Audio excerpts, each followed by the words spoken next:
안녕하세요. 5월 11일 수요일 마이드라에 오신 여러분들을 환영하고 축복합니다. 레위기가 총 27장까지 있거든요. 어제 레위기의 절반을 넘었고요. 이제 2주 후면 레위기도 끝나게 됩니다. 레위기에 나오는 규례들 어렵게 느껴지실 수도 있겠지만 결국은 연약해진 우리를 하나님의 백성으로 삼으시는 하나님의 러브레터임을 기억할 수 있게 되시길 바라요. 이런 하나님의 사랑의 음성을 오늘도 들으시고자 마이드라에 오신 여러분들을 축복하는 마음으로 오늘도 힘차게 마이드라를 시작해 보도록 하겠습니다.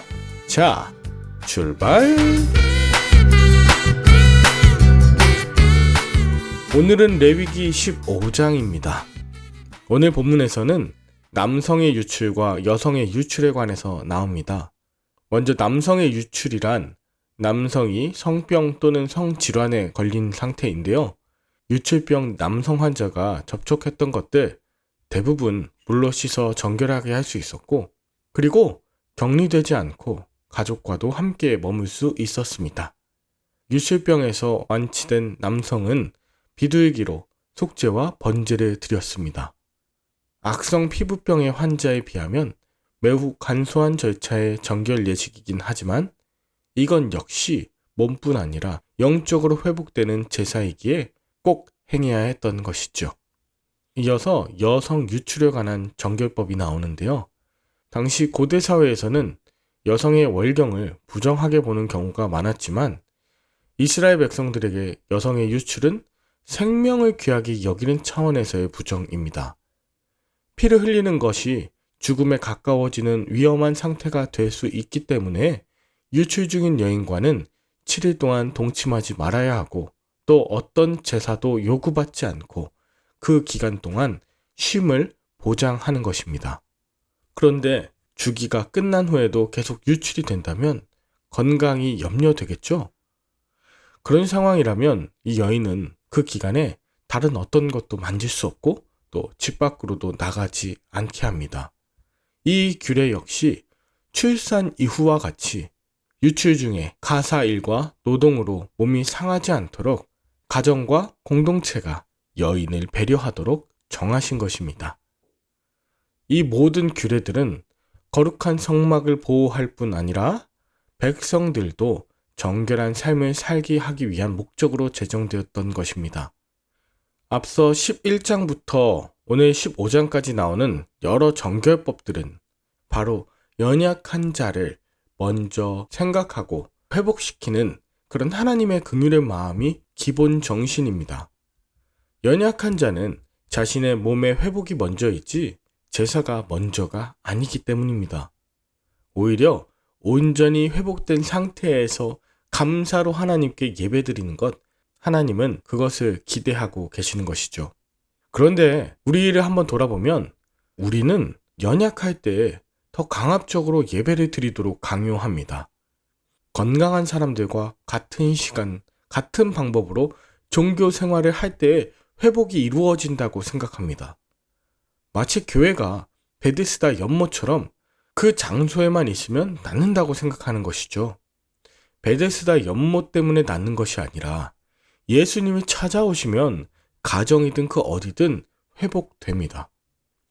우리는 연약한 자에게 맞는 위로와 회복의 방법으로 마침내 온전해진 상태에서 공동체에 복귀했을 때 진심으로 축하하며 맞이할 준비를 하는 것, 그것이 참 공동체의 모습일 것입니다.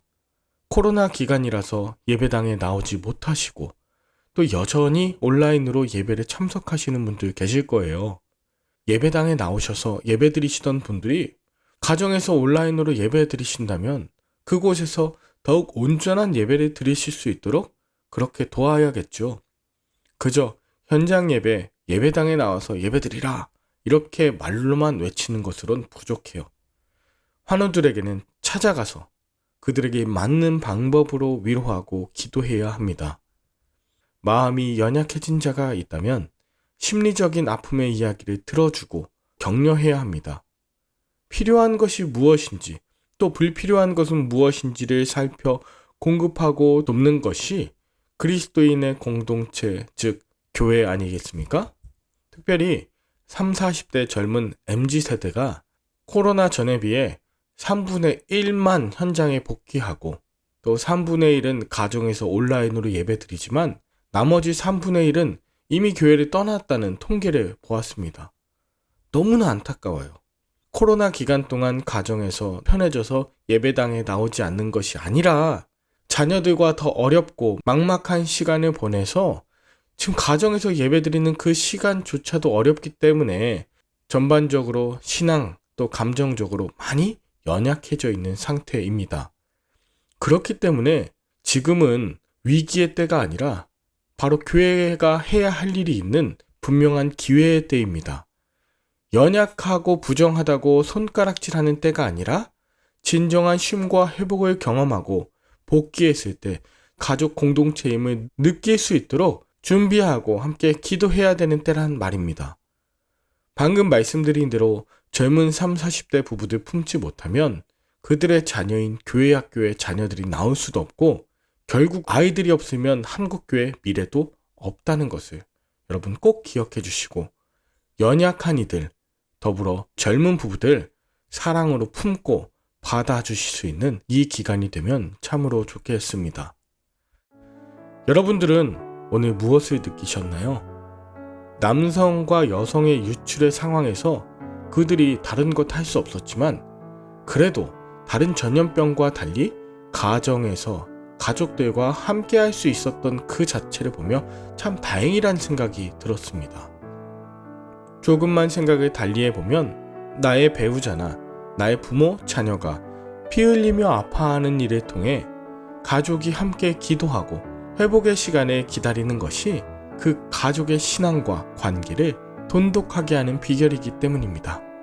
혹여나 가족이나 교인분들 중에 연약한 분들 계시다면 함께 기도해 주시고 젊은 부부들 다시금 교회 공동체로 복귀할 수 있도록 서로가 준비하는 그런 우리 모두 되길 간절히 바랍니다. 함께 기도할까요?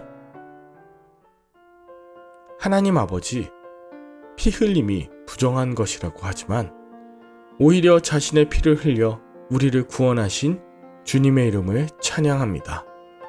부정하고 여겼던 모든 것에 손을 대셔서 정하게 하신 은혜에 감사합니다. 상한 갈대를 꺾지 않으시고 꺼져가는 등불을 끄지 않고 보호하시는 사랑의 손길에 감사하며 연약한 이들이 온전히 공동체로 회복하는 일에 우리의 손을 모으겠습니다. 회복의 도구로 사용하여 주시옵소서. 예수님의 이름으로 기도합니다. 아멘. 오늘도 좋은 하루 보내시고 저는 내일 다시 뵙도록 하겠습니다. 샬롬.